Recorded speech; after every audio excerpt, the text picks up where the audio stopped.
To control your phone music with your Polar Critics Pro, reach from the main page the Music tab. On the main page, this one, it will look like that, but if you select it, this is how it will look into an activity page.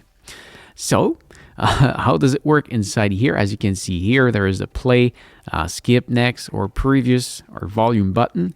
Actually, if I do play, as you can see, it does start the music on the phone, and I can restart the song, or skip to the next one, or come back to the first one, pause it, or whatever. And now if I want to control the volume, so let's make it play.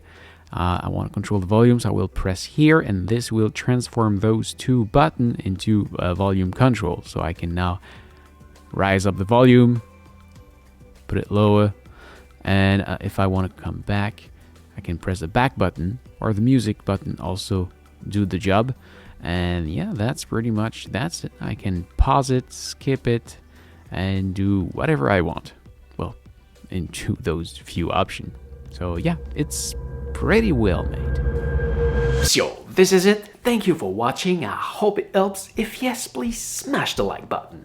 If you are planning to buy this watch, you can see my link in the description. And don't forget to subscribe to my channel so you can find me back easily next time you need help. If you want to see my other tutorial about this watch, you can see my playlist just right here. And you can also find me on my main channel just right there. Thank you for watching. Take care and see ya.